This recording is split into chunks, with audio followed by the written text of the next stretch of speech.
नमस्कार। हम RBSC syllabus कक्षा 10 की हिंदी की बुक पढ़ रहे हैं, जिसमें हम पद्य भाग पढ़ रहे थे। और आज का हमारा पाठ है 8 नागार्जुन, जिनका जन्म 1911 ईस्वी और मृत्यु 1998 ईस्वी। जीवन परिचय।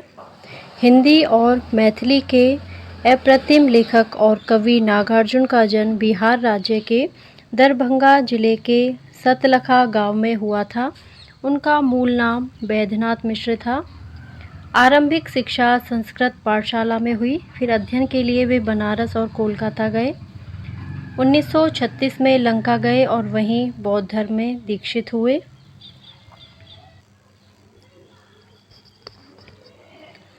उन्होंने हिंदी साहित्य में नागार्जुन तथा मैथिली में यात्री उपनाम से रचनाएं की हैं। नागार्जुन ने कविता के साथ साथ उपन्यास और अन्य गद्य विधाओं में भी लेखन किया है। उनका संपूर्ण कृतित्व नागार्जुन रचनावली के 7 खंडों में प्रकाशित है। उनको हिंदी अकादमी दिल्ली का शिखर सम्मान, उत्तर प्रदेश का भारत भारती पुरस्कार तथा बिहार के राजेंद्र प्रसाद पुरस्कार से सम्मानित किया गया। सामयिक बोध से गहराई तक जुड़े नागार्जुन की आंदोलन धर्मी कविताओं को व्यापक लोकप्रियता मिली। कृतियाँ: युगधरा, सतरंगे पंखों वाली, हजार हजार बाहों वाली, तुमने कहा था, पुरानी जूतियों का कोरस, आखिर ऐसा क्या कह दिया मैंने, मैं मिलिट्री का बूढ़ा घोड़ा, तालाब की मछलियाँ, ओम मंत्र, भूल जाओ पुराने सपने।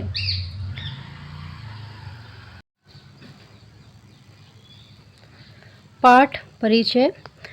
नागार्जुन की कविता कल और आज ग्रीष्म की घोर तपिश भरी दुरूहता के पश्चात वर्षा ऋतु के सहज और मन भावन आगमन का वर्णन करती है।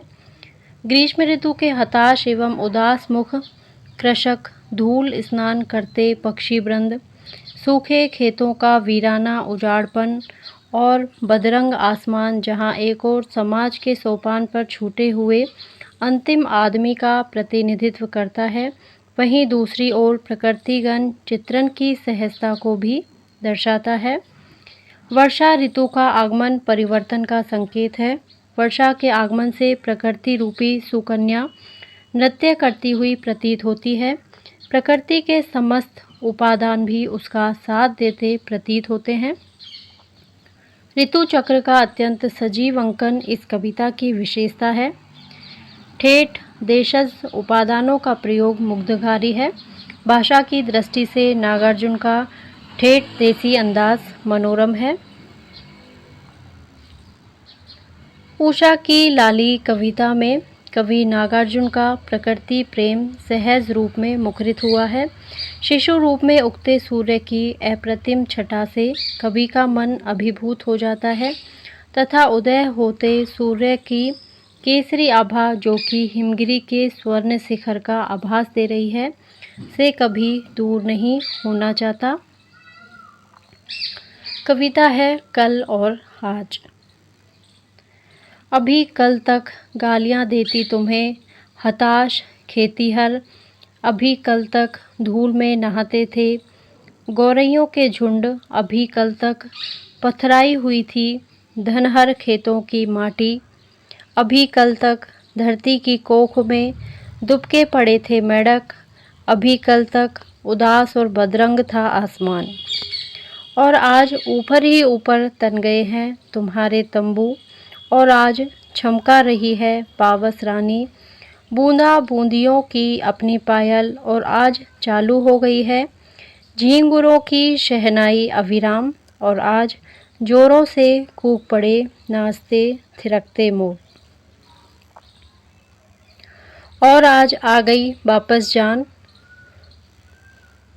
दूब की झुलसी शिराओं के अंदर, और आज विदा हुआ चुपचाप ग्रीष्म समेटकर अपने लाव लश्कर।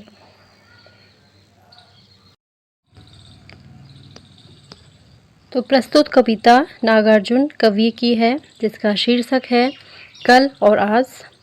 अभी कल तक गालियां देती हैं तुम्हें हताश खेतीहर। हताश मतलब निराश या दुखी, खेतीहर मतलब होता है किसान। गौरैयों, गौरैयों ने कि एक घरेलू चिड़िया का नाम है गौरैया। तो अर्थ देखते हैं तो इसमें जो है नागार्जुन ने कल और आज कविता लिखी है। इस अंश में कवि ने वर्षा के आगमन से पूर्व दिखाई पड़ने वाले ग्रीष्म ऋतु के परिदृश्यों का सजीव चित्रांकन किया है। यहाँ पे कवि प्रकृति को या कह सकते हैं कि भगवान को संबोधित करते हुए कहते हैं कि इस मनोहारी वर्षा ऋतु के आगमन से पहले भीषण गर्मी से हताश किसान खेती को सूखती देखकर तुम्हें कोस रहे थे। वर्षा के आगमन की सूचना देती हुई गौरैया, जो गौरैया चिड़िया है, वो धूल में नहा रही है। धूल में नहाते थे गौरैयों के झुंड। अभी कल तक पथराई हुई, पथराई मतलब कठोर या फिर पत्थर जैसी दनहर खेतों की माटी। अभी कल तक धरती की कोख में दुबके पड़े थे मेंढक। धनहर मतलब धान के, धनहर मतलब धान के, कोख माने गर्भ या अंदर, दुबके मतलब छिपे हुए। तो यहाँ पे कवि कह रहे हैं कि कुछ दिन पहले, अभी कल तक धूल में नहाते थे गौरैयों के झुंड। अभी कल तक पथराई हुई थी धनहर खेतों की माटी, यानी कि कुछ दिन पहले धान उगाने वाले खेतों की मिट्टी भीषण गर्मी से सूखकर पत्थर जैसी कठोर हो रही थी। आज इधर से उधर फुदकते और टर टर करते दुबके पड़े थे मेंढक। जो टर टर करते हुए मेंढक थे वो दुबके हुए थे। तो जो टर टर की ध्वनि से, मेंढकों की जो टर टर ध्वनि से रातों को गुजारने वाले मेंढक धरती के भीतर छुपे हुए थे। अभी कल तक उदास और बदरंग था आसमान। तो जो ये आसमान है, जो आज ये मेघों से यानी बादलों से घिरा हुआ सजल आकाश कुछ दिन पहले वीरान, उदास सा और फीका फीका सा दिखाई दे रहा था। और आज ऊपर ही ऊपर तन गए तुम्हारे तंबू, और आज चमका रही है पावस रानी बूंदा बूंदियों की अपनी पायल। पावस रानी का मतलब वर्षा ऋतु।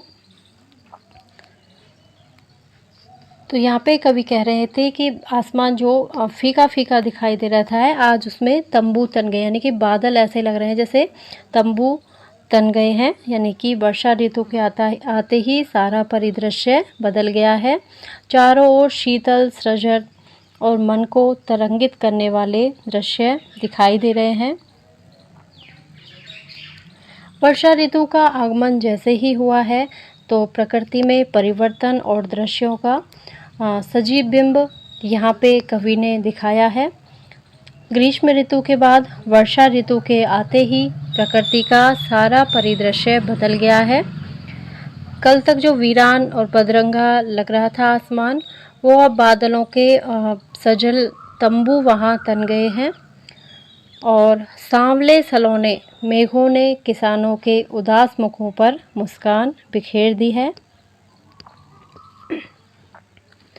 इस वर्षा आगमन के उत्सव पर वर्षा रानी, पावस रानी मतलब वर्षा रानी, अपनी छमाछम बरसती बूंदों की पायल बजाती हुई नृत्य कर रही है। तो यहाँ पे दृश्य जो सजीव बिंब का प्रयोग किया गया है। चालू हो गई है झींगुरों की शहनाई अविराम। गर्मी की जो सन्नाटे भरी रातें थी, अब झींगुरों की अविरल झंकार से गूंज रही हैं। और यह बिल्कुल ऐसा लग रहा है जैसे पावस रानी तो अपनी पायल छनका रही है और झींगुर जो कि संगीतकार हैं वो शहनाइयाँ बजा रहे हैं। और आज जोरों से कूक पड़े नाचते थिरकते मोर। तो जैसे ही शहनाई बज रही है, पायलों की आवाज़ आ रही है, तो मोर नाच उठे हैं। मोरों की मनमोहक कूकें सुनाई दे रही हैं। अपने प्रिय घनश्याम के आकाश में छा जाने पर मोर मस्त होकर नाच रहे हैं। और आज आ गई वापस जान दूब की झुलसी शिराओं के अंदर। दूब मतलब दूब एक तरह की घास है। तो जैसे ही आसमान में बादल आ गए हैं, वर्षा ऋतु आ गई है, तो दूब की जो कोमल काया है, उस कोमल काया को गर्मी ने अपनी ताप से झुलसा दिया था। और आज वर्षा की बूंदें पड़ते ही उसकी नसों में फिर से रक्त संचार हो चुका है, यानी कि जान उसमें आ चुकी है। दूब फिर से हरी भरी हो गई है। और आज विदा हुआ चुपचाप ग्रीष्म समेटकर अपने लाव लश्कर। लाव लश्कर मतलब सेना या बोल सकते हैं तामझाम, अपना तामझाम समेटकर। तो वर्षा ऋतु के आने से ग्रीष्म ऋतु अपना सारा तामझाम, सेना या शस्त्र समेटकर चुपचाप खिसक गई है। वर्षा से पराजित कर्मी लज्जित होकर अब संसार से विदा हो गई है।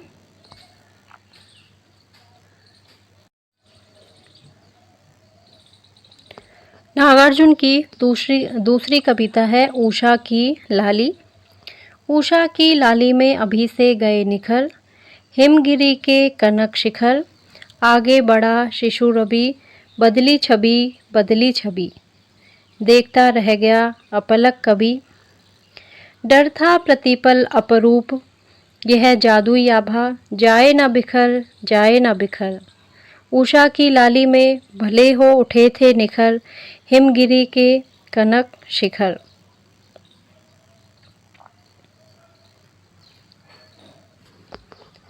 तो प्रस्तुत काव्यांश में ये उषा की लाली के बारे में बताया गया नहीं कि उषा काल का मनोहारी चित्रण किया गया है।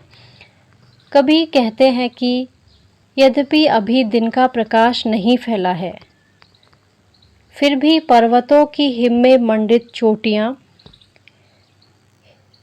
हिमगिरी के कनक शिखर यानी कि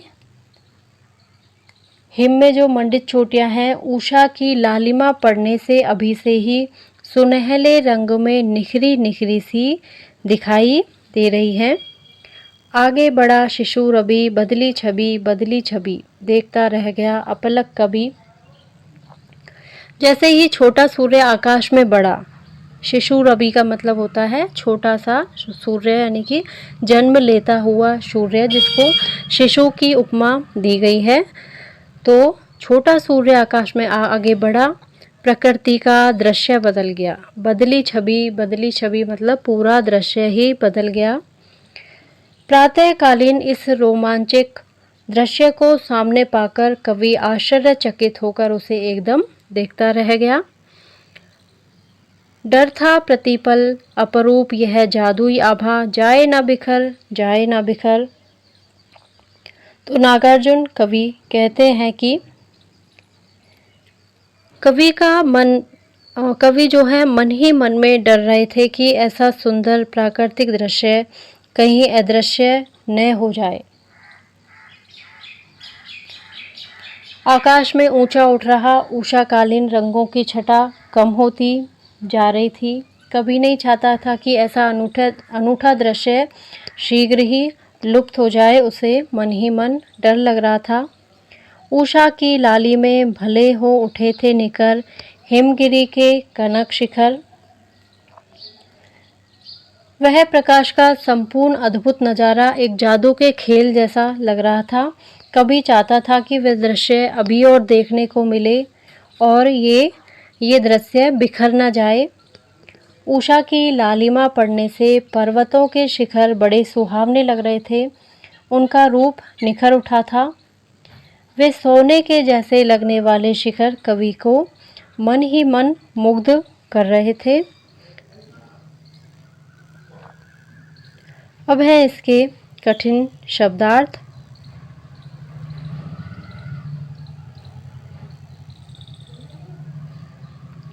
उषा की लाली। हिमगिरी, हिमगिरी का मतलब हिमालय पर्वत। कनक, कनक माने सोना अथवा कह सकते हैं सोने जैसा। शिखर, शिखर मतलब चोटी। रवि, सूरज। कल और आज कविता के कठिन शब्दार्थ। खेतीहर, खेतीहर का मतलब किसान। पथराई मतलब पत्थर के समान। बदरंग, फीका, अविराम, लगातार। दूब मतलब घास। और इसी के साथ हमारा ये पाठ पूरा होता है। अगर आपको मेरा वीडियो पसंद आता है तो प्लीज़ इसे लाइक करें, शेयर करें और मेरे चैनल को सब्सक्राइब करें। Thank you.